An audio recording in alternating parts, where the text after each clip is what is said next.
traumatizado.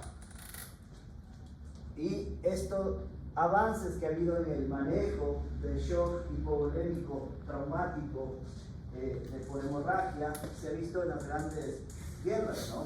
Las guerras son nuestros laboratorios para hacer experimentos, y esos experimentos se usan en los pacientes que tienen traumas. Por ejemplo, lo que pasó esta semana, por ejemplo, en la terapia intensiva hoy está lleno de pacientes que tienen politrauma. Todos los que tenemos son del accidente que hubo en Siniátulo esta semana. Son como 8 pacientes que están con shock hemorrágico, shock hipovolémico por politraumatismo. Unos reventados del vaso, otros con traumas torácicos, otros también fracturas múltiples, y eso hay que saber manejarlo. ¿Y cómo vamos a manejarlo? Así. Primero tenemos que ver cuál es la definición de hemorragia. La hemorragia se define como la pérdida aguda de volumen de sangre circulante. ¿Y cuál es la sangre circulante nuestra? ¿Cómo vamos a ver cuánta sangre tenemos? ¿Cómo se llama? ¿Nacho? ¿Nacho no? Sí. ¿Cuánto pesa Nacho? ¿Cómo va a pensar? ¿Cuánto pesará Nacho? Pongámosle que pesa 110. ¿Ya? ¿Y Mike, cuánto pesa? 45. No va a ser la misma cantidad de sangre que tiene él, que está más alto, y Mike, que está flaquita y está chiquita, no es lo mismo. Por eso hay que saber diferenciar cuánta sangre tiene un paciente adulto promedio. Escaneen eso para que sepan cómo sacar la superficie, el peso predicho, está en ese línea ahí. ¿Por qué quiero que sepan sacar el peso predicho? Porque una persona que pesa 120 kilos y mide 1,60, no le voy a hacer por 120 kilos, no hay que sacarle el peso predicho a esa paciente que tiene mucho peso. Pero por ejemplo, ¿cuánto pesas tú? 75 kilos. Por ejemplo, su compañero, un adulto promedio que pesa 75, hay que calcularle cuánto tiene, y eso se hace el peso que tiene. ¿Cómo se llama? Eric tiene 75 kilos, esto se multiplica por 70 y eso va a ser la cantidad de sangre que tiene Eric en su circulación. ¿Cuánto le da? 75 por 70, sacarán las calculadoras. 5.250. 5.200 ml de sangre está circulando en Eric, que está ahorita aquí, ¿no? Maybe, ¿cuánto pesaba? 45 kilos. Por una mujer adulta promedio, por 65, se hace el cálculo, ¿cuánto tiene Maybe? 2.925, ¿no? Es decir, que no es lo mismo, ¿no es cierto? Y así se va haciendo, dependiendo si es un niño, si es un lactante, si es un recién nacido. Hay que recordar que los recién nacidos son más líquidos que músculo y hueso, ¿verdad? En fisiología, cuando sacan el agua corporal total, tenían esa relación, ¿no? Los recién nacidos se multiplica por 90 a 100 ml por kilogramo de peso, en un lactante 80 a 90 ml por kilogramo. En los niños de 75 a 80 se les calcula. Entendido esto de aquí, para hacer lo que vamos a hacer debemos ver el paciente, por ejemplo Eric, que tiene una talla normal y aparentemente un peso normal, le vamos a calcular por el peso que tiene él, ¿no? Pero no una persona que, como les digo, mide 1,60 y pesa 120, no le voy a hacer por los 120 kilos que tiene, sino le saco el peso predicho o todos los parámetros que podemos hacer. Dale a la X, por favor, Eric.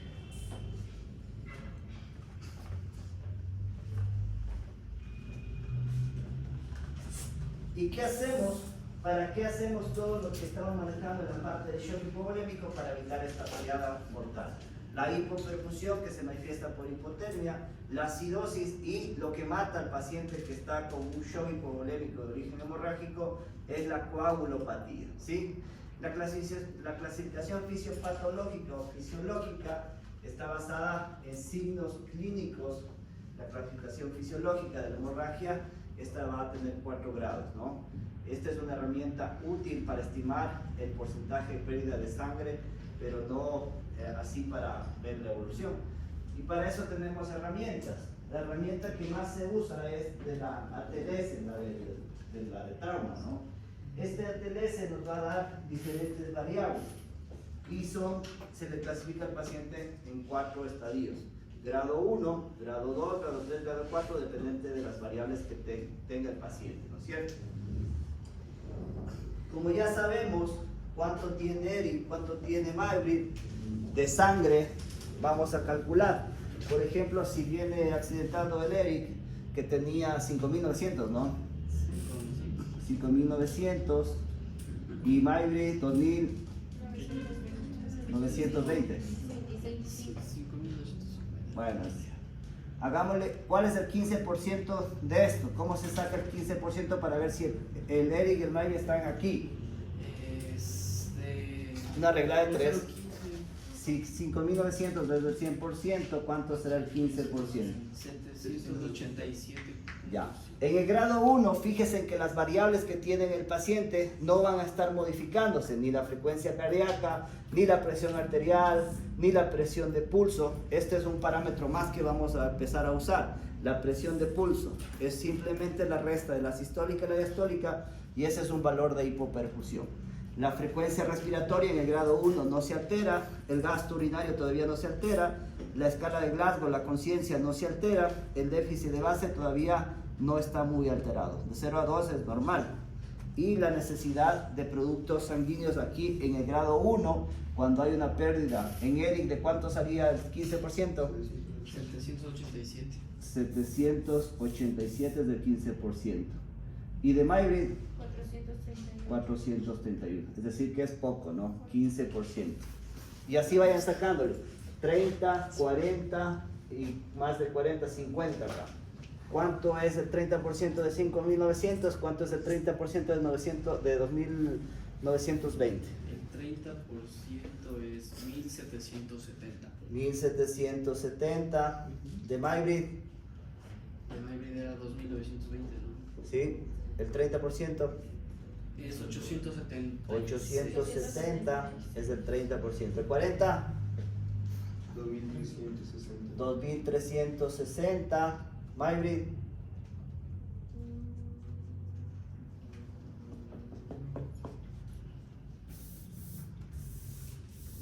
Eso es fácil, solo regla de 3. ¿Cómo? 1.168. 1.168. ¿Y 50? 2.950. 2.950. ¿Ya? ¿Y Maybrit? 1.460. 1.460. ¿Sí? Ese es lo que estamos prediciendo que va avanzando el paciente dependiendo si no hacemos nada, ¿no? Y eso tienen que tener en cuenta. Fíjese que a partir del grado 3 ya se incrementan las variables, ya se aumentan, ¿no? Por ejemplo, en el grado 3 ya el paciente va a estar taquicárdico, y el paciente va a tener hipotensión, y el paciente va a tener una presión de pulso disminuida, ya la frecuencia respiratoria va a estar taquineico, ya el gasto urinario va a estar disminuido, ya va a tener una somnolencia, estupor, y ya la base de exceso se va a hacer evidente. ¿Sí? ¿Por qué? Porque Eric está perdiendo ya 2.360 de sangre y Maybrit ya pierde más de la mitad de su volemia, ¿no? 1.168 y ya tiene solo 2.920. No se diga así ya cuando pierde ya el 50%.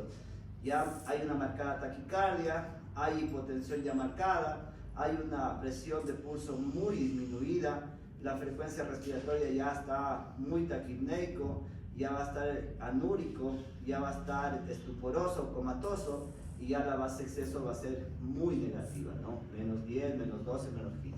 Y aquí ya es mandatorio, aquí se le va a catalogar que sí podemos pasarle sangre, acá ya es necesario hacer una transfusión masiva que vamos a hablar. Por eso se necesita saber cuánto está circulando, sí, y predecir cómo va el paciente complicándose. ¿Sí se entendió esto acá? ¿Seguro?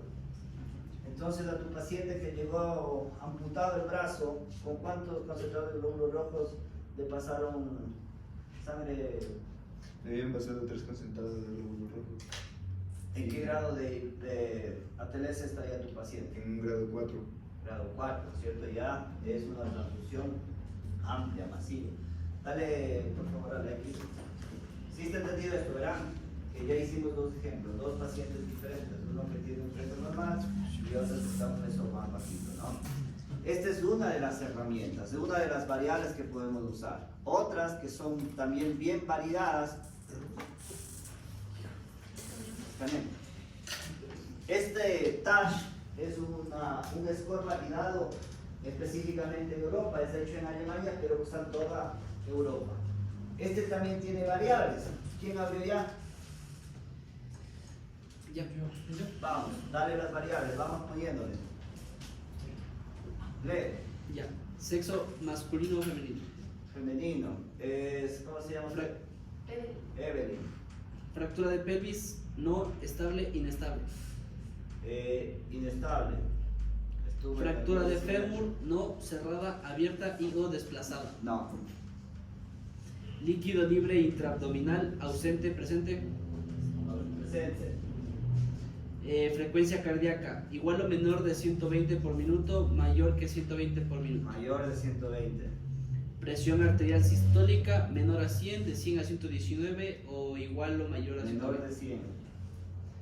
Hemoglobina menor de 7, de 7 a 8, 9, de 9 a 9, 9. Ya. Exceso de base menor a menos 10, de menos 6 a menos 10, de menos 2. De menos 6 a menos 10. Ya. Calculatoria. 25. 25%, ¿verdad?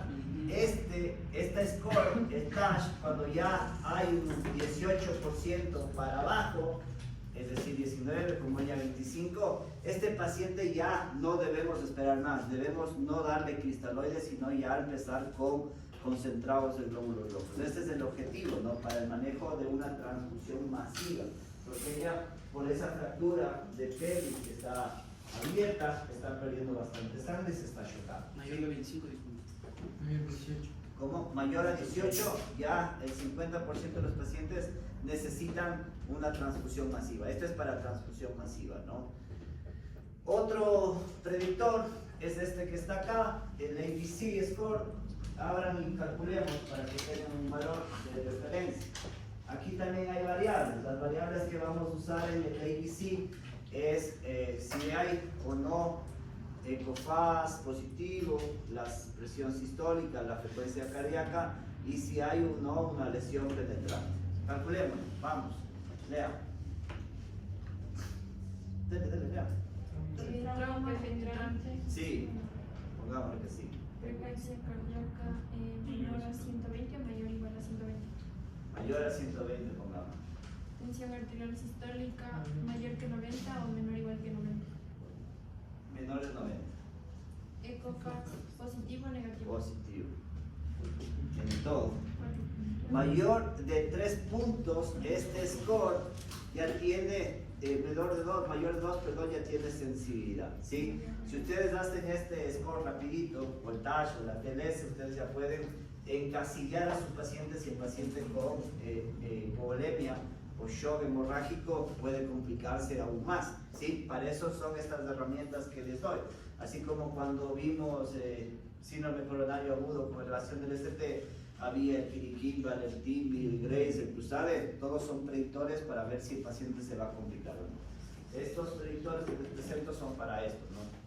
Otro más que se debe hacer, aparte de la historia clínica, la anamnesis y la toma de los signos vitales, es el índice de shock. El índice de shock, que es facilito, solo necesitamos la frecuencia cardíaca y la presión arterial sistólica, ¿verdad? Es muy fácil. Si una persona viene con 140 de frecuencia cardíaca y una sistólica de 80, ¿cuánto les da? Pongan 140 y 80. 1,75. 1,75. El índice de shock, lo normal es hasta 1,5. Cuando ya supera el 1,5, ya el paciente tiene la posibilidad de complicarse esa hemorragia o esa hipovolemia, ¿no? El índice de shock no solo es validado en hemorragia traumática, sino también es muy validado en los pacientes que tienen código rojo en ginecología que ustedes están viendo ahora, ¿no es cierto? ¿Están viendo gineco ustedes, no? Sí. ¿Cuál es la clave estética roja? Sangrado, entonces, ¿no? Ese hace para el índice de shock y también se puede usar para todos los diferentes tipos de shock. Es otra herramienta más que ya tenemos que saber. Índice de shock les voy a hacer que calculen en el examen que es el día de mañana. Mañana tenemos que hacer ustedes no de ¿dónde está? ¿A qué hora? Por la mañana. Ahí les digo yo. Ya les digo ahorita que les espero. Otros valoración que hacemos regularmente es el FAS. Al inicio era FAS porque solo se implementaba en el abdomen y ahí se tiene que isonar. Se hace una isonación por ventanas a nivel del abdomen. ¿Para qué? Para buscar líquido libre en los pacientes traumatizados. Hacemos un ecofaz de la ventana para ver el Morrison, que es un espacio virtual entre el hígado y el riñón del lado derecho. Si hay líquido ahí, en un paciente traumatizado, es sangre hasta que se demuestre lo contrario. ¿Sabe qué, Nacho, que se hizo cirujano? Métale al quirófano porque se está desangrando este paciente y le tienen que meter, ¿sí? Eso se hace en emergencia. Igual, el lado izquierdo, entre el riñón izquierdo y el vaso, hay un espacio virtual, el esplendor renal. Si hay líquido ahí, el paciente está sangrando, tiene que ir al quirófano a ser revisado. Si hay líquido libre en el saco de Douglas y tiene una fractura de pelvis, ¿cómo se llama usted? Evelyn tenía la fractura de pelvis y tenía sangre a nivel del saco de Douglas, está sangrando por ese trauma, ¿verdad? Se tiene que revisar la cavidad abdominal, hacer una laparotomía exploratoria para ver qué es lo que le está produciendo ese sangrado retroperitoneal. El FAS extendido se vio estaba limitado solo el FAS al abdomen y se expandió hacia el tórax. ¿Hacia el tórax para qué? Para ver si hay hemotórax, para ver si hay líneas B, para ver si hay neumotórax, para ver si hay líquido pericárdico, para ver si hay taponamiento mandel. Hemopericardio es el taponamiento cardíaco, por ejemplo, por un trauma, por ejemplo, va en el auto, ¿cómo se llama? Kevin se estrella en su auto, se pega el volante aquí en el esternón y no puede respirar, está con la triada de ¿cómo se llama la triada del taponamiento cardíaco? De Beck. ¿Cuál era la de Beck? Incogitación yugular, hipotensión e hipofonético los sonidos del corazón. Ahí se hace el eco, se ve que hay derrame pericárdico, se tiene que hacer una pericardiocentesis y le salvamos al paciente hasta que vaya a ser evaluado por el cirujano peritoráx. Si hay un hemotórax, poner un tubo de tórax. Si hay un hemotórax, también poner un tubo de tórax para drenar eso que le está complicando. Otro protocolo que se usa habitualmente es el RUSH. Este RUSH evalúa la bomba, evalúa la tubería y evalúa el espacio intravascular. La bomba hace referencia al corazón, ve si el corazón está hipokinético, ve si el corazón tiene derrame pericárdico. La tubería es ver los vasos, los grandes vasos, por ejemplo la aorta, ver las femorales para ver si hay coágulos o trombos a nivel de femoral y eso produce un T, por ejemplo, y ver también el abdomen a través de todas las ventanas que hemos mencionado. Ya saben ustedes los tipos de shock en los diferentes valoración hemodinámica y estamos hablando específicamente del hipovolémico. Gasto cardíaco bajo, resistencias vasculares sistémicas elevadas, la PVC baja, el DO2 bajo, el VO2 elevado, la extracción elevada y la saturación venosa central baja, ¿sí? Esa es la característica del hipovolémico. Otras imágenes que se pueden hacer cuando no tenemos eco a mano, la tomografía es una herramienta importante que nos ayuda a definir si el paciente tiene o no líquido libre en la cavidad abdominal. Y es más riesgoso llevarle al paciente inestable al tomógrafo y demorarnos mucho tiempo trasladarle hacia allá. Pero si no tenemos eco, se tiene que hacer eso y decidir qué vamos a hacer. Vamos a ver entonces cuál es la definición funcional de la hemorragia masiva y qué es transfusión masiva y cómo está cambiando el abordaje de la transfusión masiva, ¿no? Cuando un paciente, usualmente politraumatizado, con shock hemorrágico, cirugía mayor, perdía más del 40 a 50% de su volumen sanguíneo, como Erling y Mayling al final del grado 4, o requiere más de 10 unidades de concentrados eritrocitarios en 24 horas, ahí apenas se le definía a la transfusión masiva. Este concepto está quedando en desuso. ¿Por qué? Porque imagínense que hay que esperar 24 horas y 10 unidades de concentrados eritrocitarios para definirle como una transfusión masiva. Por eso se dice que este concepto se está abandonando, esta definición, y estamos dirigidos a guiarnos por un sangrado activo más compromiso hemodinámico o los micro parámetros hemodinámicos como lactato, la base exceso, que ya están alterados desde el inicio, ¿no? Y no hay la necesidad de esperar las 24 horas como para decir que el paciente está cursando con un shock hipovolémico grado 4 y que va a requerir una transfusión masiva. Es decir, que hay que ser un poquito más agresivos en la parte de la definición, ¿sí? Tampoco es muy normal que transfundamos a todo el mundo, ¿no? ¿Por qué? Porque también las transfusiones pueden producir alteraciones. Hay problemas pulmonares graves asociados a las transfusiones, sí, eso van a hacer una investigación, cuáles son las complicaciones por las transfusiones masivas. Una de ellas es la lesión pulmonar asociada a la transfusión. Es decir que vamos a ver la necesidad anticipada de transfusión masiva según las escalas que ya les he dado, ¿no? Una de ellas es la de TASH, como les dije, mayor de 18, el paciente ya necesitaría una transfusión masiva. En vez de estar dándole solo cristaloides y llegar a las 24 horas y ver los exámenes laboratorios, tenemos que darle ya un tratamiento adecuado y pronto. ¿Esto para qué? Para activar en cada institución un protocolo de transfusión masiva, para evitar esto que les había dicho, que es la triada del manejo hemorrágico. La coagulopatía es lo que le va a matar al paciente, ¿sí? Esto de la hipotermia, la perfusión se puede mejorar prontamente con soluciones calientes o con cristaloides, pero la coagulopatía hay que evitar que el paciente llegue a esto. ¿Y cómo se hace? Modificando esto de acá. Es decir, que tenemos que primero identificar y tratar la etiología. Hay que identificar tanto las alteraciones electrolíticas y ácido básicas. Hay que evaluar el déficit de volumen. ¿Y cómo lo hacemos?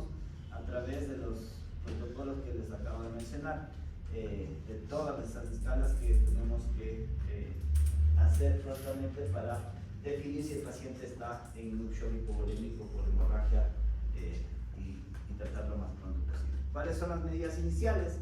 El control del foco, que es lo importante. Por ejemplo, si hay una herida abierta y está sangrando, por ejemplo, el muslo, tuvieron un accidente, se corta una parte del muslo y está sangrando, hacemos alguna compresión, un torniquete, un packing, una cirugía, o inclusive hacer endovascularmente procedimientos va a controlar el foco del sangrado.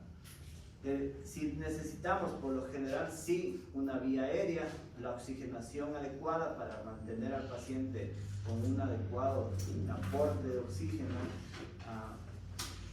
y después de colocar dos accesos gruesos periféricos, se puede poner una vía central, y si no se puede ninguna de las dos, se tiene que colocar una línea intraósea. ¿Sí? Todo esto ¿para qué? Para tomar muestras. La biometría, la que tiene hemoglobina, hematocrit y las plaquetas, los tiempos de coagulación TP, TTP e INR, además se pide fibrinógeno para hacer una valoración adecuada de si el paciente está o no haciendo una coagulopatía. ¿En qué casos podríamos poner una vía intraósea? En los que no podemos poner una vez venosa ni una vía central. Pero, o sea, ¿qué pacientes no se podrían poner una vía central? Es que ya está decretado, no tienes cómo canalizar. En esos que ya no se puede canalizar, ahí se pone una vía entrada, o sea, hasta que mejores algo el intravascular, porque la parte ósea, en la tibia o en las ilíacas o en el esternón inclusive, es muy valioso porque enseguida vuelve al intravascular y eso te ayuda hasta que tengas un acceso, ¿sí? Y ahí ya le pasas líquido, le expandes y de ahí puedes poner una vía venosa central o unas dos periféricas hasta que se pueda expandir, porque ya es muy poco el volumen que tiene en su intravascular que no se puede canalizar. Entonces se necesita un acceso para esto que les hago mención: biometría hematofito, tiempos de coagulación, TP, TTP y NR, el fibrinógeno y las plaquetas son esenciales para ver si el paciente está o no haciendo una coagulopatía. En la gasometría, y vamos a ver el lactato, ¿verdad? Que es un parámetro de microhemodinamia que es muy sensible para ver cómo está el paciente, si está chocado o no. La base exceso, el calcio es importantísimo en los pacientes que están con transfusiones masivas. El calcio baja cuando hay muchas transfusiones, con mayor de 4 concentrados de glóbulos rojos o otros componentes sanguíneos, ya bajan el calcio y se puede producir hipocalcemia y puede comenzar a disfuncionar el miocardio, porque recuerdan que el miocardio funcionaba con muchísimo calcio para hacer una adecuada función de conducción, de excitación, de todo lo que hace el miocardio. Hay que hacer una función renal, porque ya la urea y la creatinina en los pacientes que están politraumatizados puede verse alterada. Y de paso, hacer un cruce de pruebas pretransfusionales, porque este paciente va a necesitar transfundirse, ¿no es cierto? ¿Saben el tipo de sangre que tienen ustedes? Sí. ¿Todos? Sí, los míos. ¿Todos tienen licencia? Sí. Es un requisito. ¿Cuál es el tipo de sangre que puede recibir cualquier concentrado? Es universal. Puede recibir. AB positivo recibe. Los. ¿Qué tipo de sangre es de los dos? A positivo. Vaya. ¿A qué? Negativo, positivo. O positivo. O positivo. Todos tienen sangre normal. ¿Quién es un AB? Un B negativo. AB positivo. AB positivo. B positivo. B positivo. Todos son normales. B negativo sí ha pegado. AB negativo también ha pegado. Yo soy AB positivo, pero estoy tranquilo. ¿Qué más le faltaría aquí a tu paciente que le estamos tratando? ¿Una radiografía podría ser? No, exámenes de laboratorio. Si es politraumatizado. No, exámenes de laboratorio. Ya, bueno, ya le hicimos la gasometría arterial venosa. Si tiene politraumas, ¿qué se pide? Tu paciente tiene eso. O sea, sería la función renal también. Debería Ya la función renal puede estar dañándose el riñón si no le haces lo que te pido primero. ¿Cómo se ve la abdominolisis, la destrucción muscular?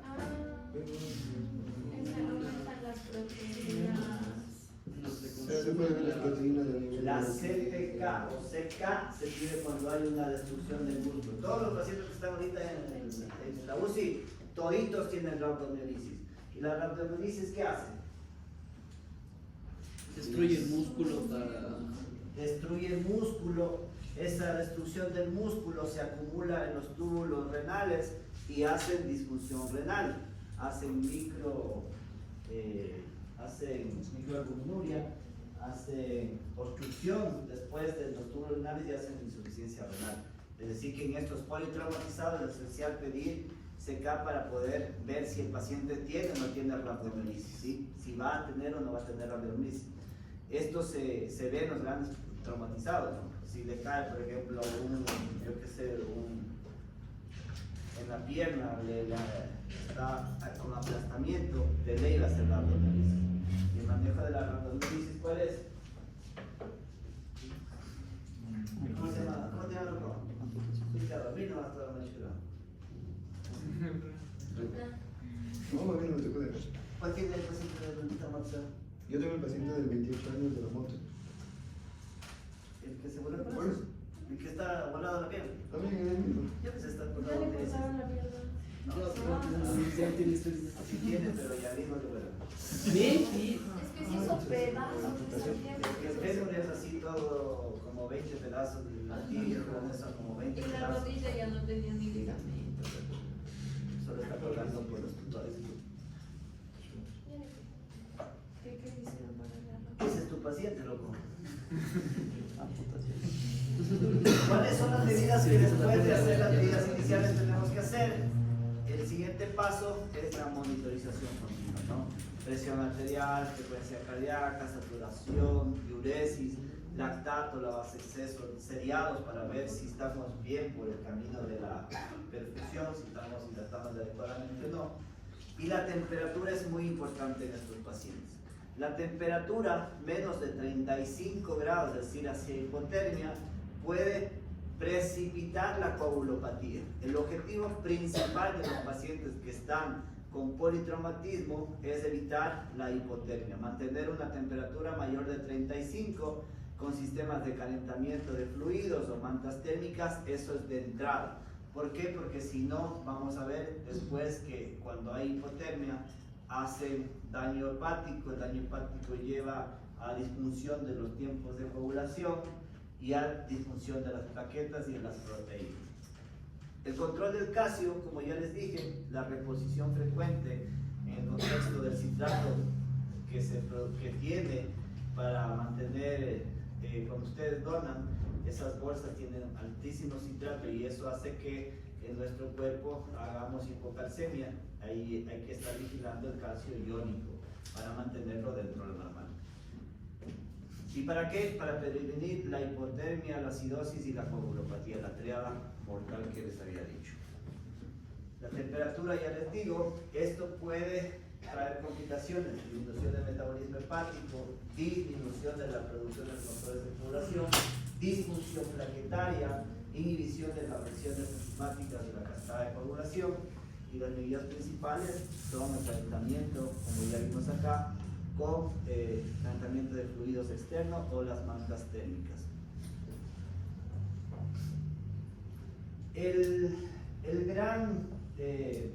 La gran discusión, como en todo, ¿no? Como en la sepsis también había fluidoterapia indiscriminada contra la regulada, y también el primer paso va a ser los cristaloides. Los cristaloides siguen siendo el primer paso, pero hasta cierto grado, ¿no? Ya cuando pasamos los cristaloides después de 2000 cc, sea de solución salina o de lactato, únicamente un porcentaje de ese líquido va a mantenerse en el intravascular y el resto va a irse hacia el espacio intersticial o extravascular y produce más daños que beneficios, ¿sí? Y ya cuando los cristaloides están mayor de 2000 cc, ya comienzan también a producir coagulopatías, comienzan a producir alteraciones metabólicas y hacia acidosis.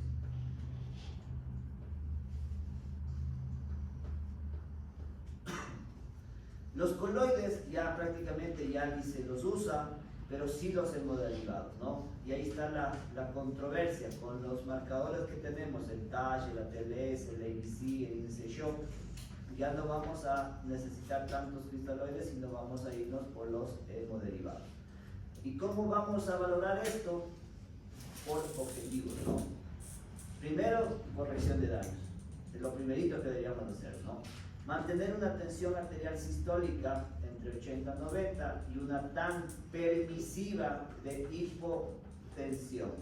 ¿Sí? ¿Por qué de hipotensión? Entre 50 y 60. Recuerdan que lo normal es mayor de 65, ¿verdad? Si un paciente tiene una herida abierta en la pierna y yo todavía no le corrijo, ¿qué voy a hacer? Que sangre más. Por eso se da hipotensión permisiva en este tipo de pacientes con shock hipovolémico traumático. Si tiene perforado o estallado el vaso y yo le pongo vasopresor con el objetivo de tener una TAM de 70, voy a hacer que siga sangrando. Si ya le corrijo y sigue con hipotensión, ahí sí le meto vasopresor, ¿no? Pero mientras tanto, el paciente que no está hecha la corrección de los daños, mantenemos una hipotensión permisiva.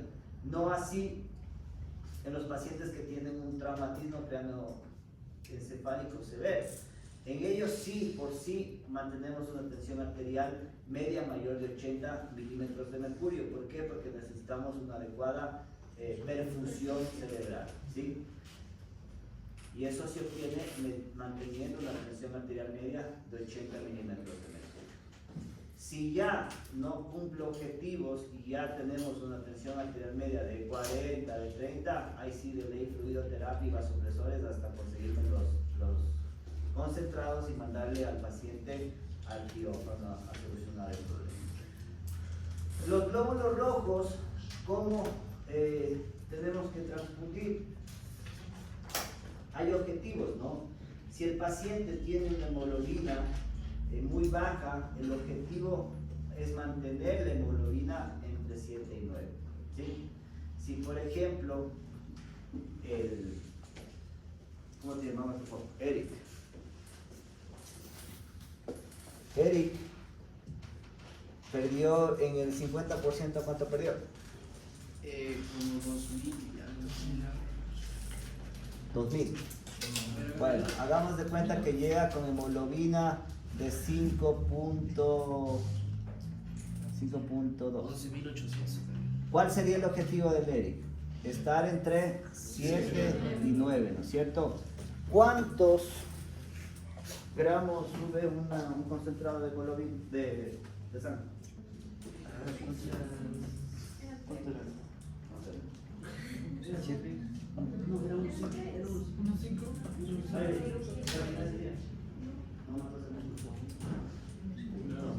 ¿Cuántos? Era un 1 a 1,5. Del hematocrito hasta 3, ¿sí?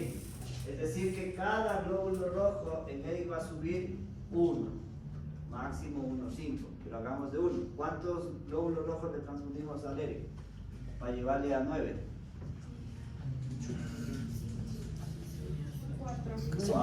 4 concentrados de glóbulos rojos. Está. Para subirle a 9, ¿no? Para que tenga una adecuada perfusión. En los pacientes que tienen, por ejemplo, insuficiencia renal o tienen una miocardiopatía isquémica y además pobres están con hipovolemia, ahí sí tenemos objetivos de 10, ¿no? Mayor, un poquito más, para mantener esa adecuada perfusión. En Eric mismo, el plasma ya tiene una alteración del TTP, ya tiene una alteración del INR, ya tiene una alteración del TP y está prolongadísimo. El TTP está como en 50. ¿Cómo le calculamos? A 15 por kilogramo de peso. ¿Cuánto pesabas, hijo? 75. 15 por 75. ¿Cuánto le da? 900. 900. No, 1125. 1125. Eso es lo que necesita en plasma.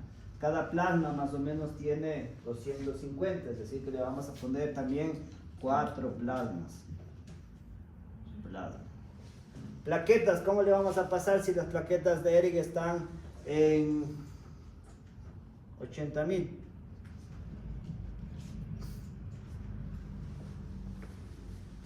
Y es un sangrado,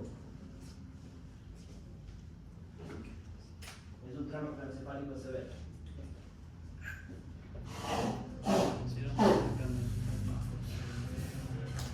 Ahí son los objetivos, ¿no? En la plaqueta de los pacientes que tienen un sangrado activo, cuando el paciente está con sangrado activo se tiene que transfundir. ¿Y cómo se hace? Se le pone 4 concentrados de glóbulos rojos, 4 plasmas y 4 concentrados plaquetarios para mantener un valor mayor a 50.000 en los pacientes con sangrado activo. En los pacientes que tienen politraumatismo como Eric, que tienen 80.000, vamos a ser un poquito más generosos, menos de 100.000 ya se le comienza a transfundir. En esto solo cuando es menos de 50.000. En él ya le pondríamos ¿Cuántas unidades? 4 igual. 4 glóbulos rojos, 4 plaquetas y 4 concentrados plaquetarios y 4 plasmas. La discusión es cómo dar los glóbulos rojos, cómo dar el plasma y cómo dar plaquetas. Siempre ha habido esa discusión y no hay un consenso universal para decir 2 concentrados de glóbulos rojos, 1 de plasma y 1 de plaquetas. O un concentrado de glóbulos rojos, 2 plasmas, 2 plaquetas. No. Lo ideal es 1, 1, 1. ¿Sí? Es decir, si él necesita 4 concentrados de glóbulos rojos, le voy a dar 4 plasmas porque le calculamos y le da 4 y 4 concentrados de plaquetas para mantener un equilibrio y no se produzca una alteración en los tiempos de coagulación, por ejemplo. O revertir este TTP de 50 a bajar a un porcentaje menor, que se tiene que ser menos de 1.5 el ratio del TTP. Dale, por favor. ¿Sí entendieron esto de la transfusión, verdad? Mi pregunta. Con lo último que acaba de decir, tendría que mandarle 4 plasmas, 4 glóbulos rojos y 4 plaquetas. O sea, esto transcurre todo al mismo tiempo. Si está el sangrado activo, sí. Ya. Y si solo le falta plaquetas, ahí mandaría lo que usted dijo al último. Solo plaquetas. Ajá, solo plaquetas. O igual mando todo. Es que por lo general no se va a presentar solo con plaquetas. Si hay una trombocitopenia de base, ahí sí le tenemos que evaluar y no pasar por ejemplo, si ya tengo hemoglobina 10 y ya tengo controlados los tiempos y yo sé que está menos de 100.000, pero no me va a sangrar, no le paso. ¿Sí? Si está en sangrado activo, ahí sí le va a pasar, ¿no? O si tiene estas condiciones, un trauma craneoencefálico severo, que ahí sí tenemos que mantener más de 100.000 todo el tiempo. Hay estudios inclusive que se tiene que tener hasta 25.000 las plaquetas, pero lo ideal es mantener mayor de 50.000 en todo rato para que no tengamos algún sangrado por algún lado.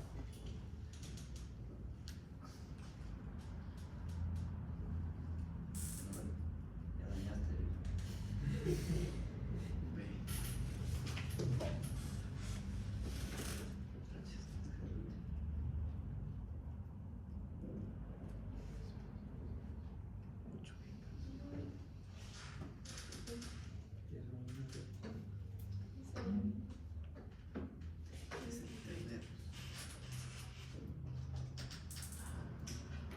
Aquí en este gráfico está todo, ¿no? Concentrados de glóbulos rojos, ¿cuánto sube cada uno? Va a ser 1 nada más, ¿no? ¿Cuál es el objetivo? De 7 a 9. ¿Y qué significa si está abajo? Es decir, que podemos llegar a hipoxemia tisular, anemia aguda, shock hemorrágico. ¿Y cómo hacemos la medición de la hemoglobina? Cada cierto tiempo, ¿no? Antes se tendría que hacer cada 6 horas, supuestamente ahora ya a la hora que transfundimos un concentrado de glóbulos rojos ya podemos hacer el cálculo de si hubo una corrección adecuada o no. El plasma fresco congelado se calcula de 10 a 5,5 por kilogramo, como lo hicimos con él. Las plaquetas, cada unidad va a subir también cierta por kilogramo de peso, una unidad por 10. ¿Cuántas plaquetas necesitaba él? 70 y algo mil pesos, ¿no es cierto? Casi 4 igual. Los líquidos precipitados igual, una unidad por cada 10. Esto se tiene que hacer cuando ya tenemos un fibrinógeno alterado, por ejemplo, mayor de 1.5 a 2. Se tiene que usar ya medidas para mejorar el fibrinógeno, que también es un marcador de la coagulopatía. Cristaloides balanceados, eso ya sabemos. La transfusión masiva, cuando ya no es suficiente, se tiene que usar medicamentos antihemolíticos como el complejo protrombítico, por ejemplo. Se da una dosis de un complejo protrombítico que es de 50 unidades por kilogramo de peso, además de vitamina K, 10 miligramos. El fibrinógeno también se puede dar por vía externa, viene de 25 a 50 miligramos por kilogramo de peso que hay que pasar, cuando el valor del fibrinógeno es de 1,5 a 2. Ahí se tiene que usar esta dosis de fibrinógeno. Pero esto se tiene que valorar a través de la elastografía. La elastografía es una prueba que no se realiza nomás en cualquier laboratorio. ¿Por qué? Porque son pruebas muy costosas, ¿no? Y se tiene que usar unos cassettes que valen como $700 cada uno y se tendría que usar cada hora en los pacientes que estamos usando fibrinógeno. Pero tienen que tener en cuenta que cuando hay una elastografía por el Rotem, cuando el FibTech está menor de 7 milímetros, se tiene que usar fibrinógeno. Si en el FLEP está una amplitud máxima inferior de 10 milímetros, se tiene que usar el fibrinógeno a esa dosis que está acá. ¿Aló?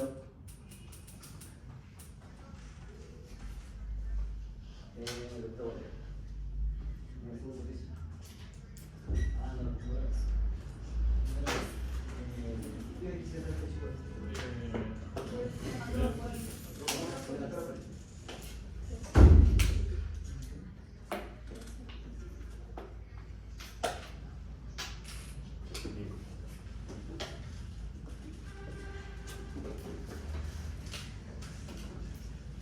el otro medicamento que se debe usar en los pacientes que tienen shock hipovolémico de origen traumático hemorrágico es el ácido tranexámico.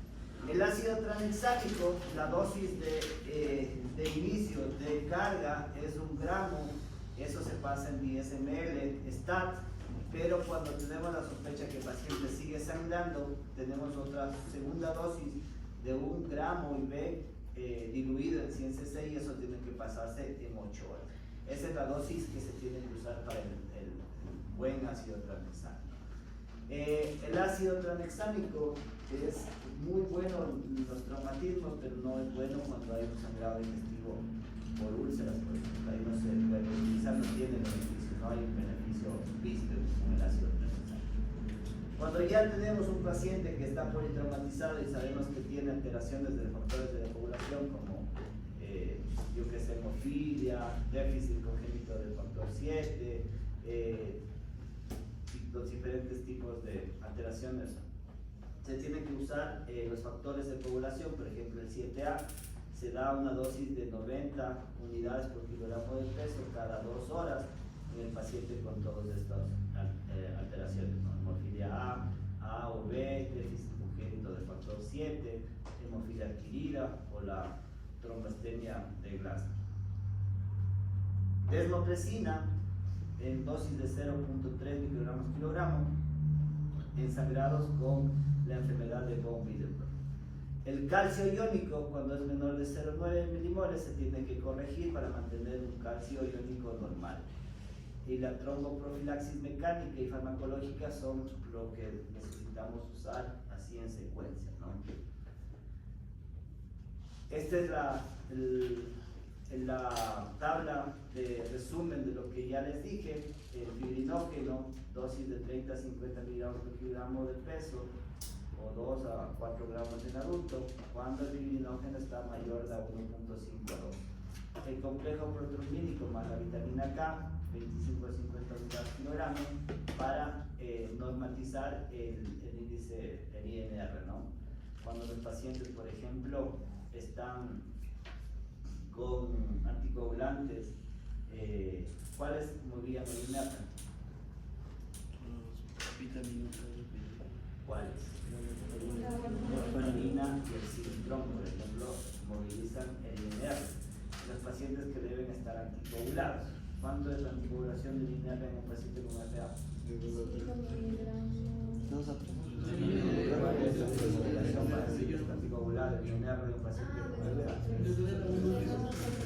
5 a 3, más o menos es el rango que debe mantener. Pero eso con warfarina, ¿no?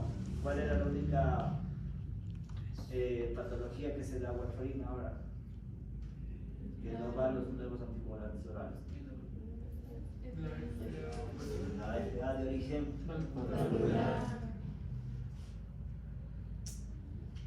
en el texto se van los nuevos anticoagulantes orales, ¿verdad?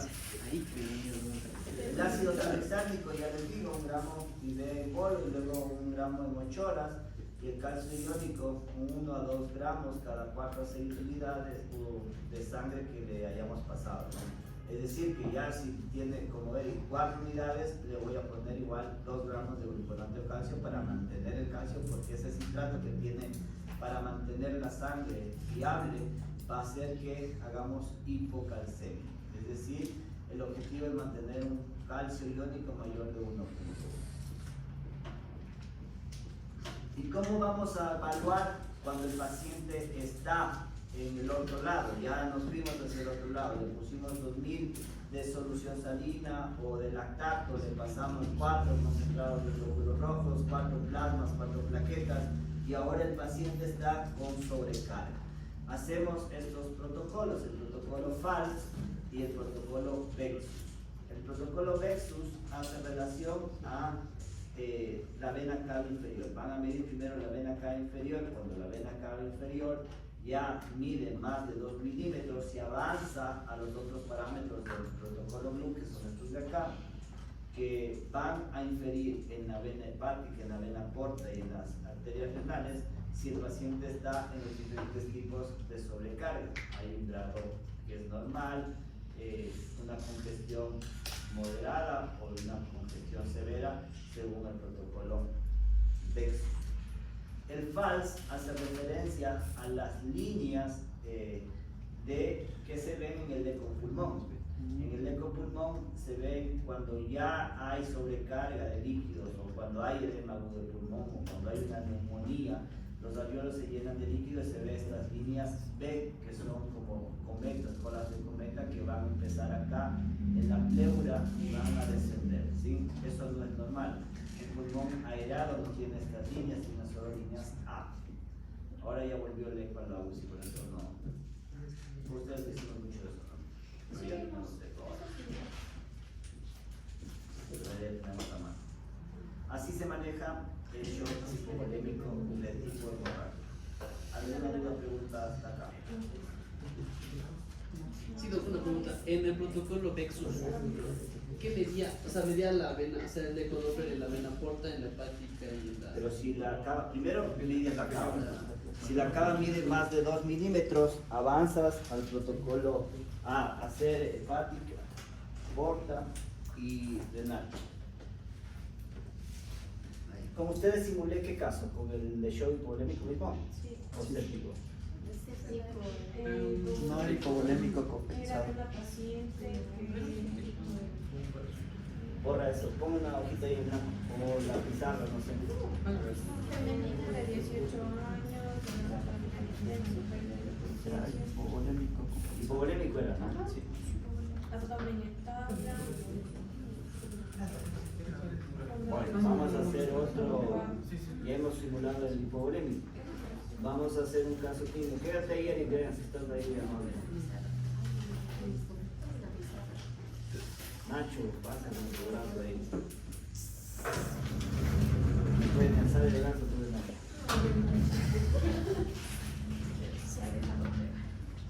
Se ha dejado pegar.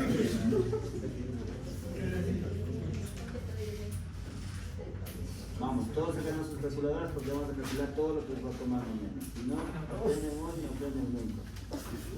Solo con esta vale.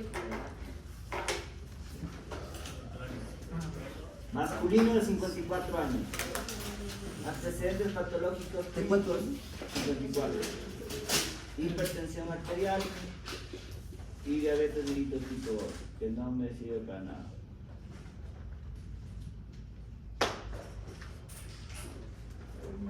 Motivo de consulta: fiebre, tos, palpitaciones, dificultad para respirar. Progresiva desde hace 48 horas. Ese es el motivo de consulta. Fiebre, tos, palpitaciones, dificultad respiratoria progresiva desde hace 48 horas.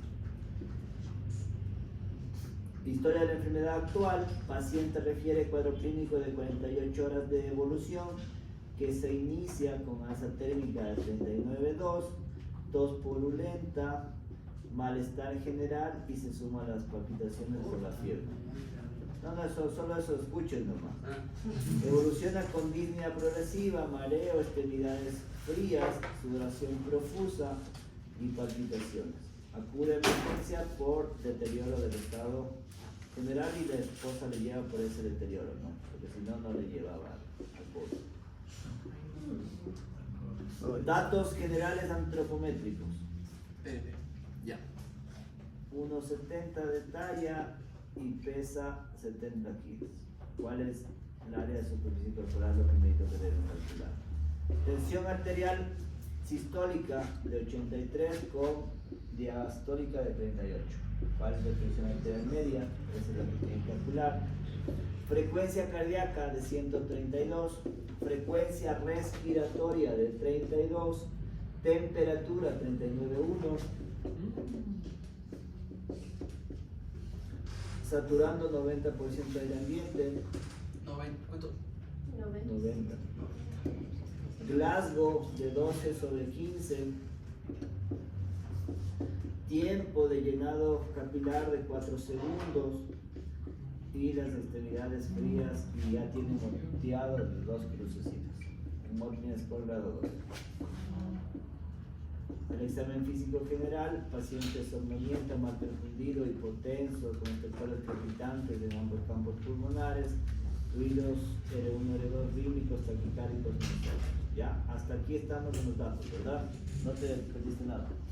¿Qué le pedimos? ¿Qué le pedimos? Biometría. ¿Por qué?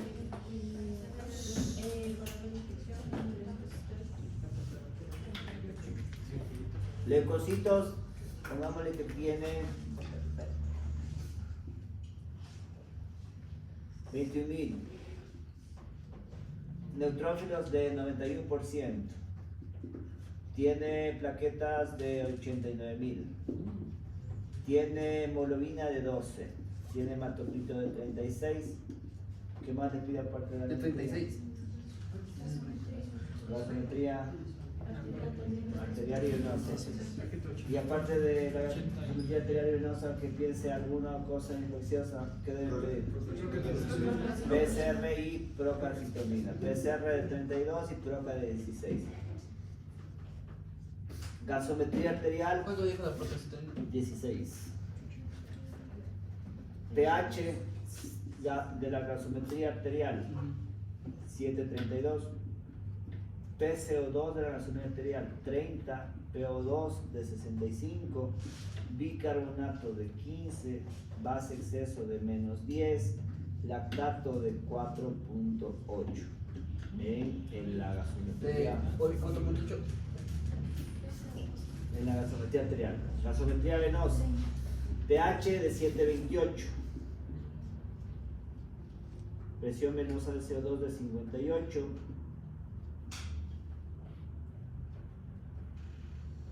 La presión parcial venosa de oxígeno 38 y la saturación venosa central de 72. A ver, la presión de oxígeno, la venosa, ¿cuánto dijo? A ver, La presión parcial venosa de oxígeno. presión de CO2. Sí. Presión venosa de oxígeno. Sí. 38. Y hasta 58 la presión Y la saturación. de CO2 venosa 58. La presión venosa de oxígeno 38 y la saturación venosa central de 72. Le ponemos una vía central y le ponemos a este paciente y ahora hacemos una valoración hemodinámica. Tiene un tracto de salida de 3,8 y BTI de 24. 3,8 y 24. 3,8 de tracto de salida y 24 de BTI. Ahí sí ya, calculen todos los parámetros hemodinámicos. 24. BTI 3.8. 3,8 de tracto de salida. ¿Cuál es el volumen sistólico? Es la pregunta. ¿Cuál es el gasto cardíaco? ¿Cuál es el índice cardíaco? ¿Y cuáles son las resistencias vasculares sistémicas? ¿No te parece también si podemos llevar a las fórmulas del DO2 y el DO2? No. Sí. Pues solo las de esos dos. ¿Qué tal? 9,9 litros de gasto cardíaco. ¿Cuánto? 9,9 litros de gasto cardíaco. Índice corporal es de 1.8. Sí, la TAM.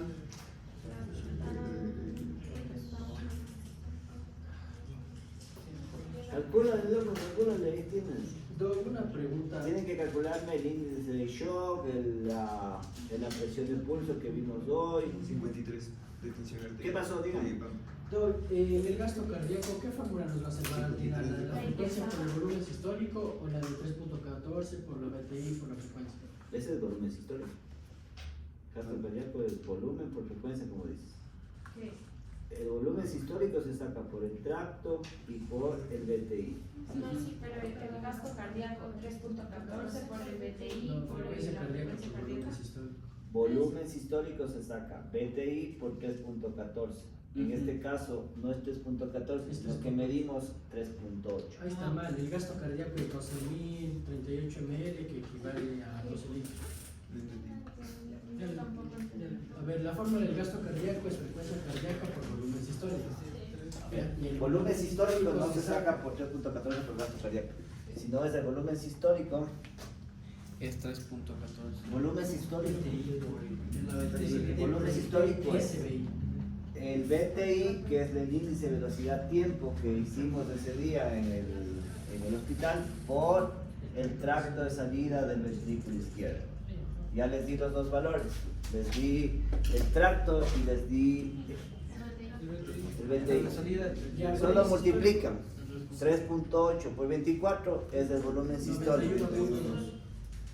Y de ahí se van sacando gasto cardíaco. Gasto cardíaco 12 litros. Pues ahí sí el gasto cardíaco. Ah, ya. 12 litros. 12.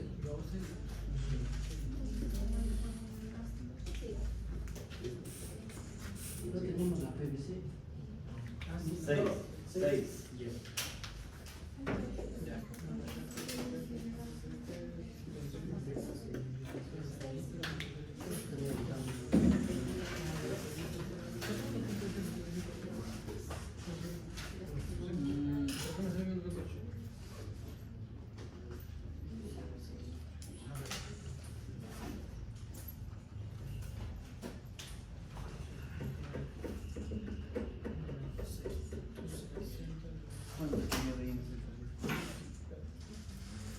Superficie ya te dijeron, 1.8. Ah, pues tienes que calcular el gasto, ya tenías, ¿no? Gasto cardíaco, el volumen sistólico. Ya, 12 divide para 1.8, ese es el índice. Salió 6.6. Ya. Resistencias vasculares sistémicas, ¿cuál es la fórmula?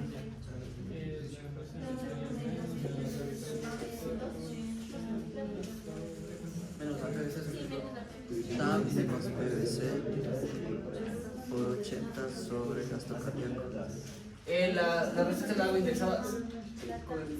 ¿Cuántos de índice cardíaco? Entonces sería 53. La PVC, no está la PVC. 569. Dividida para índice por 80. Ahí esto dividido para 569. 569.6.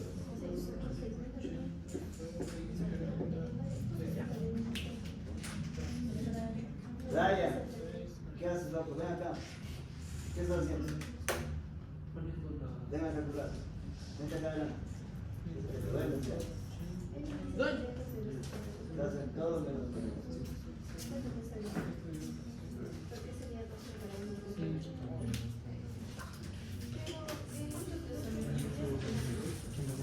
Indexado.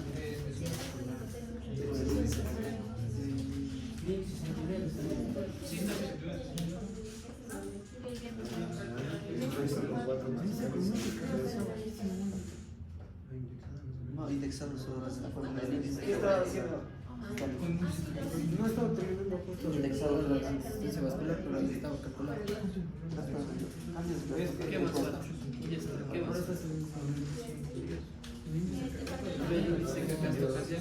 ¿Cuánto les dio? 569 la resistencia. Sí. ¿Cómo lo interpretas eso, Brian? Falta el índice de shock. ¿Qué patrón tiene este paciente? Falta Con el eso índice. que ya está ahí. Gasto, volumen alto, gasto alto, índice cardíaco alto y resistencias bajas. ¿Qué shock tiene este paciente? Con todo lo que ves. ¿Cuánto es el volumen sistólico normal? El volumen sistólico es 4 litros.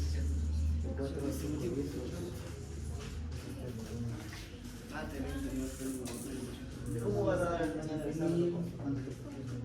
Con neutros. La posición de 6. Sí.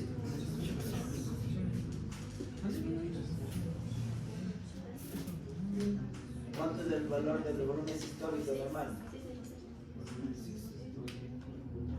Es menos de lo que se está en las Igual que la frecuencia que dije de la primera vez. 60, 100. No, ¿qué es el volumen histórico?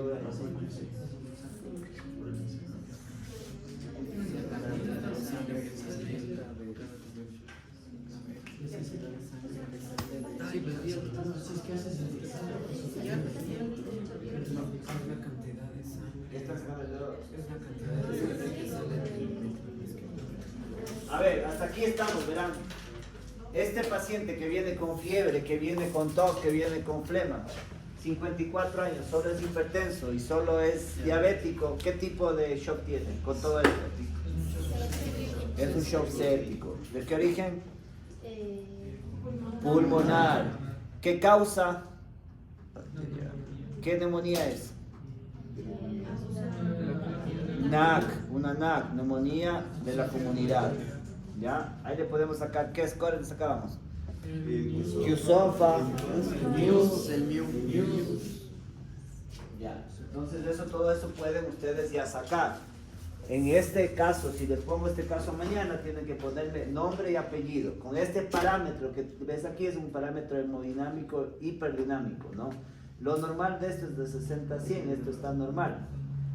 Esto está muy alto porque es de 4 a 8. Este está muy alto porque es de 2,5 a 4,5. Esto está muy bajo porque el shock distributivo, ¿cuántos tipos de shock distributivo conocen?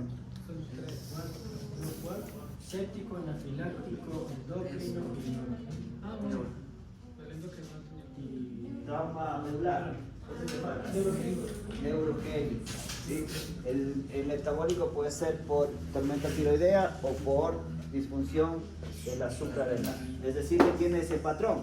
Pero como yo ya sé, la clínica de este paciente está con 39, está con broca de 4, de 16. ¿Qué es? ¿Bacteriano, viral, parasital, qué? Bacteriano. Entonces, ¿qué le doy de antibiótico a este que es de la neumonía de la comunidad? y acitromicina.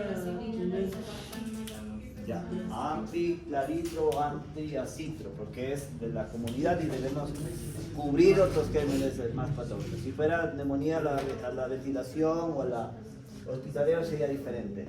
Sigue hipotenso. ¿Qué le damos? Ya, calculen la noradrenalina a este paciente que tiene, ¿cuántos? 70 a 0,2 con 8 miligramos.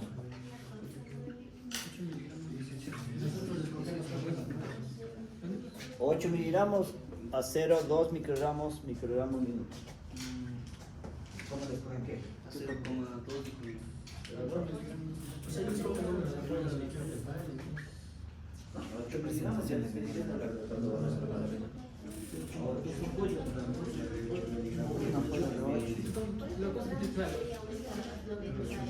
Ah, bueno, todo una muerte. 8 y 8.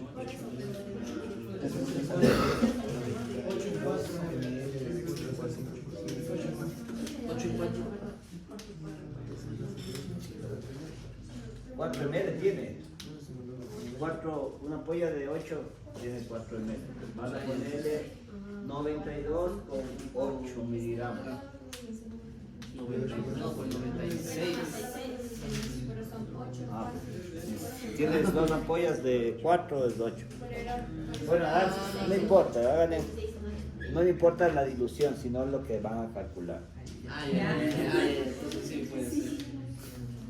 Porque vienen diferentes ml, ¿no? Ustedes todos tienen que apurar a 100. Si viene de 8 y es de 4, le pones 96. 10,52 ml.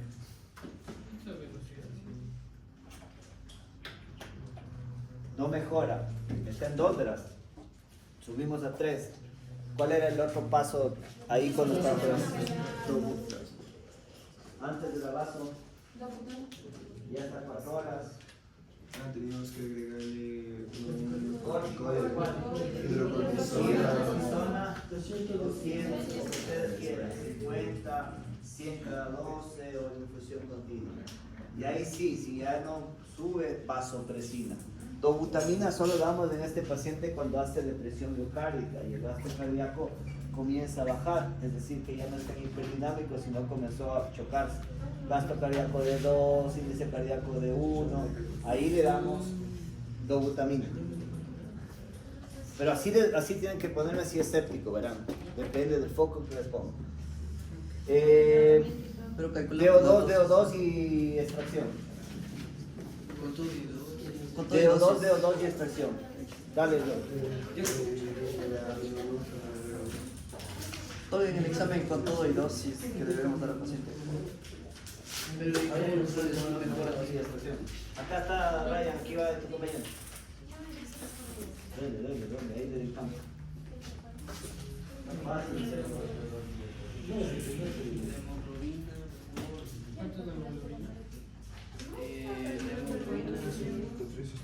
De 12. Para calcular el DO2 tenemos que calcular el contenido arterial de oxígeno. Para calcular el DO2 debemos calcular el contenido venoso de oxígeno. Y ahí echamos de mano a las fórmulas.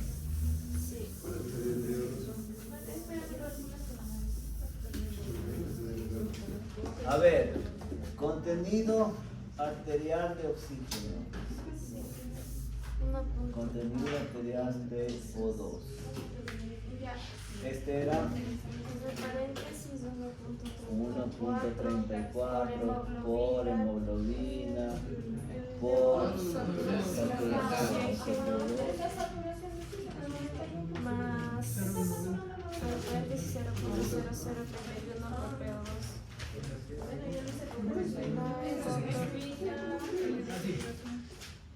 Ya, lo normal 17 a 20. y el DO2 Gasto cardíaco por contenido y por 10. Lo normal 850 1050. En gasto, ¿no? Pero en gasto, a ver, ya. Calcúlele eso ustedes. En la prueba le hacemos con gasto o con índice. La diferencia CO2 venoso veno arterial Sí, pero ¿cuál era los valores de 1.5 a 0, de 2 a 6. 10 más de 6 y hipoperfusión.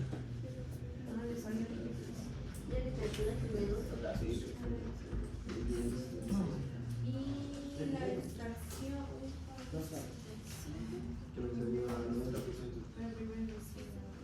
La extracción me salió del 20%.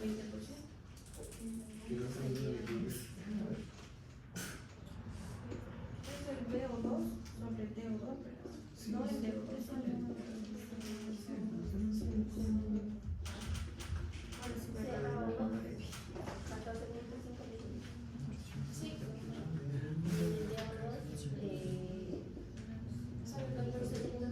Salió 14.6 y 11.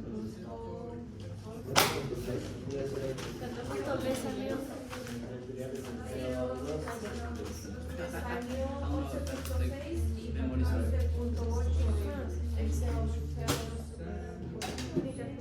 Sí, están cambiando por 0, la saturación 0.90. Sí.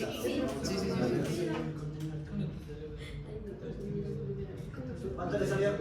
Se puede calcular aquí donde ni siquiera tengo calculador. ¿Por qué le pide que lleve a su calculadora?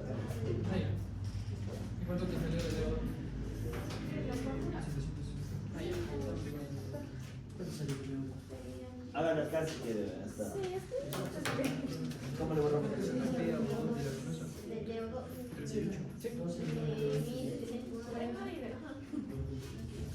¿Cómo se borra? De abajo, abajo en la barra. Al lado del lápiz que está en azul, hay un borrador. Ahí. No, pero borrar todo de una. Por eso. Aquí. Abajo, a la derecha, ahí del basurero. Esto es ¿Quién ya calculó VO2, estación y todo?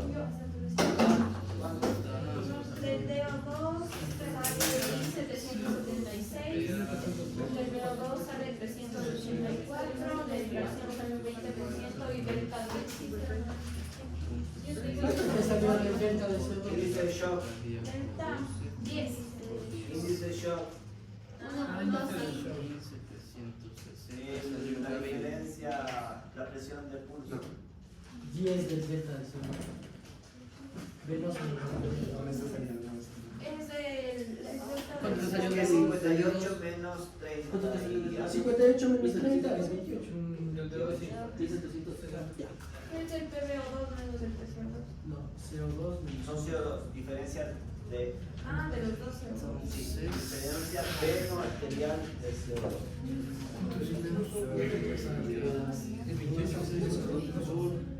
Ya, ¿quién está? El DO2 salió 1760. 1706 está ahí. 1758. Aquí también salió 1760. Pero es uno. A ver, ¿cuánto está de hemoglobina? 12. 12 de hemoglobina. ¿Y cuánto está de gasto? 12 igual.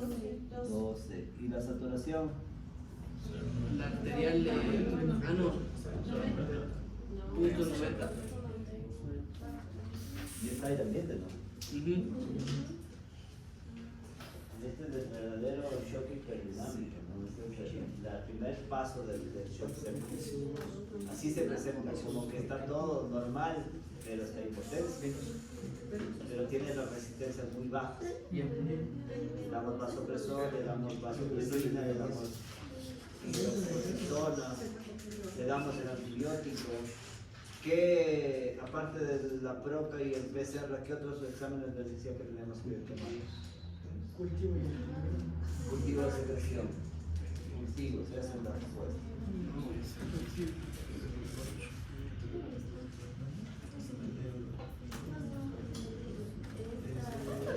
¿Cuánto le salió del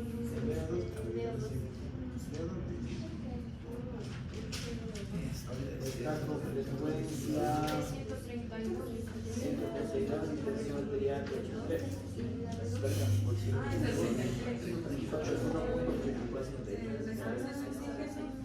¿Cuánto sale?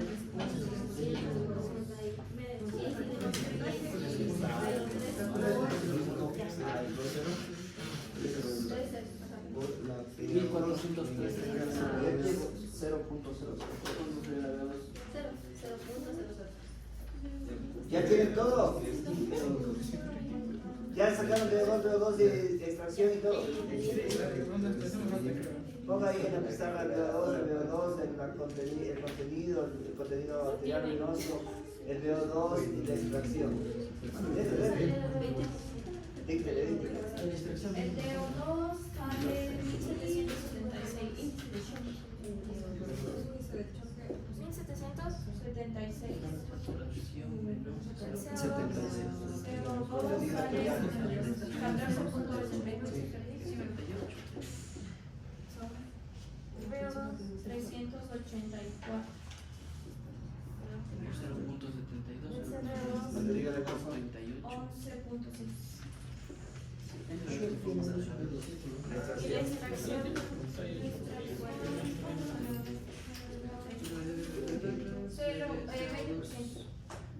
Índice de shock, lo van llevando todo eso.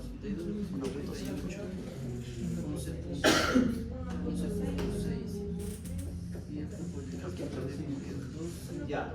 Entonces aquí, ¿cuáles serían los parámetros clínicos de este paciente? Clínicos, ¿verdad? Sin ponerle el monitor, sin ponerle el saturador, sin ponerle nada. Solo clínica, lo que ustedes ven. ¿Qué es nada diferente a este paciente? Lo que les había contado, lo que llegó.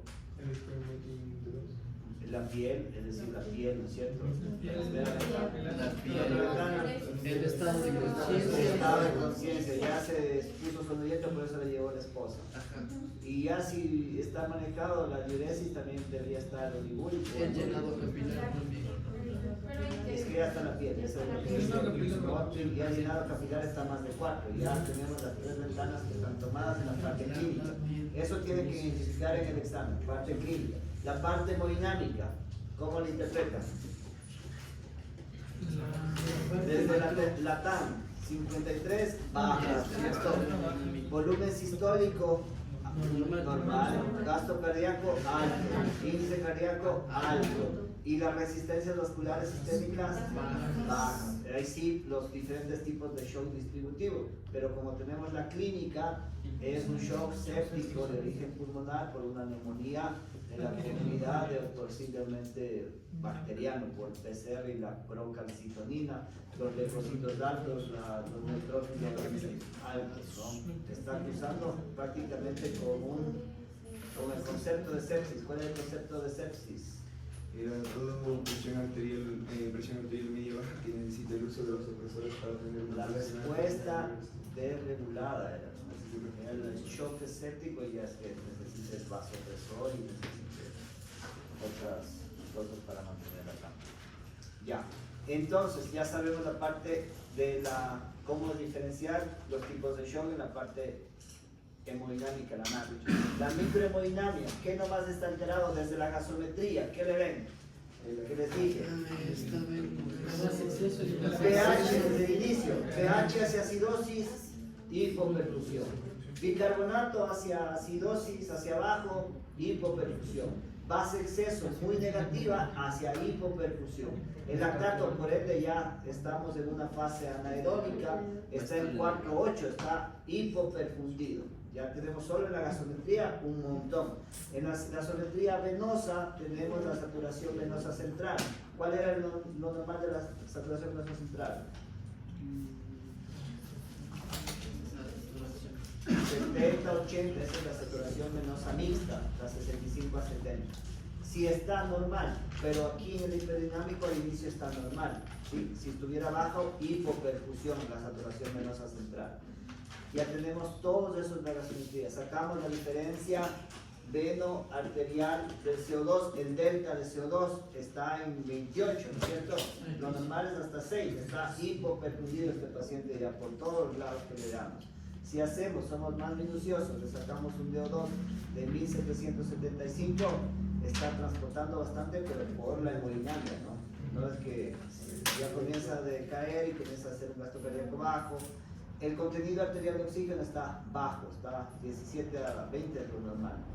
El VO2 está con extracción alta. El VO2 es la cantidad de oxígeno que está extrayendo las células para poder hacer su trabajo aeróbico todavía. ¿Sí? Está sacando bastante del torrente sanguíneo. El contenido venoso de oxígeno está bajo también, ¿no es cierto? Lo normal es de 15 hasta 17 más o menos. El VO2, la extracción está yendo bastante, porque lo normal es de 20 a 30. ¿Se acuerdan que les dije al inicio que el VO2 en la mayor parte está bajo, el VO2 al inicio está normal, luego comienza a extraer mucho y luego comienza con la disoxia celular a disminuir la extracción, ¿cierto? Y la extracción se hace más positiva, se hace más de 30. El índice de shock también es otro parámetro que podemos valorar fácilmente, que está en unos 6, también ya está en un estado de shock este paciente. Todos esos tienen que calcular. Además de lo que ya calcular, ya saben que todo se hace a la vez, ¿no? Exámenes cultivos, se le pone vasopresor, se le puede dar una carga de volumen de cuánto. ¿Cómo? ¿Cuánto era el reto de volumen? 4,5. 4 kilogramos de peso, ¿sí? Ahora guiado por la variabilidad del volumen sistólico, la variabilidad de la presión de pulso, ahora es más específico, ¿no? Le expandimos, no responde, vasopresor. La dosis ya saben calcular la dosis de la noradrenalina. Si no llegan objetivos y ya está la noradrenalina mayor de 0,25, hidrocortisol. Si no mejora, otro segundo vasopresor, la vasopresina. La dosis de 0,02 hasta 0,006 unidades minutos. Eso no es por kilogramo de peso. Ese sí se debe calcular, ¿no? ¿Más oficina?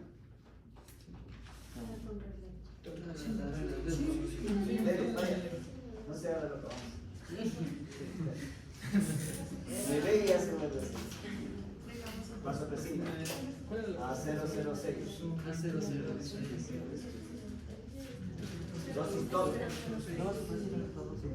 La pantalla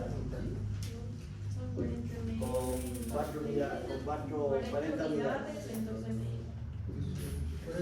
Viene la polla, viene de 20, pero le vamos a poner 40. O sea, pues entonces. 2 en 40. 41. Eso vamos a poner, sería 2 ml en 98 cc, 98%. Lo queremos calcular. ¿Cómo lo va a poner? 40, o sea, 21. Puedo repetirme porque no. 20 unidades en 1 ml estaban hechos. Sí, eso Esa es una polla, ¿no? Una pollita. 21. Estamos Y viendo dos son 42.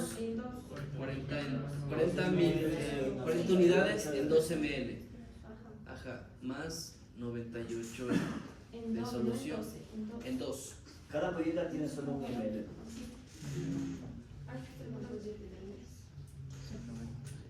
Más 98 cc. 98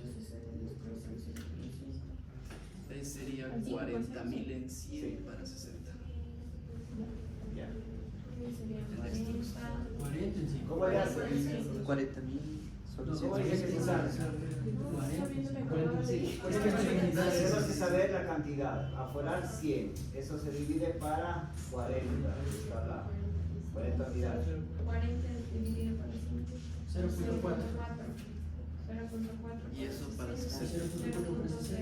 0.006. Esos son unidades ml. Necesitamos cambiar a minutos.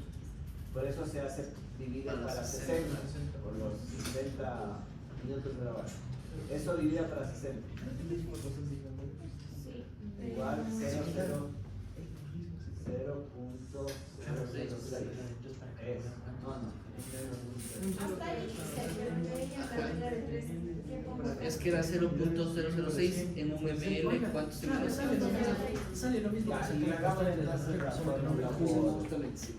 Ya esta es la constante que necesitamos para calcular, porque 0,06 va a haber en cada ml. En 1 ml. Si ponemos a 0.02, ¿cuánto nos da? O si ponemos a 0.04 o 0.03, depende de la dosis que quieran, ¿no? Solo se hace esto por esto, ¿no?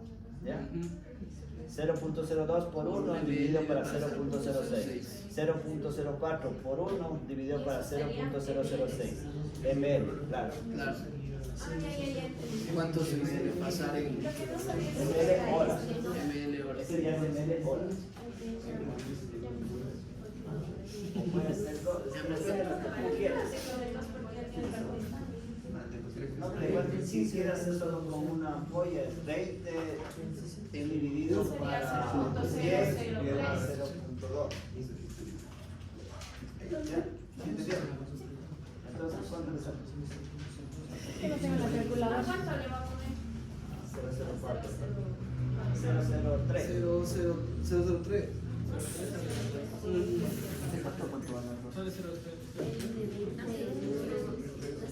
No, las dos.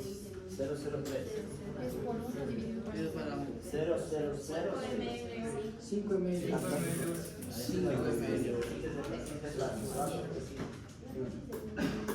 5 ml.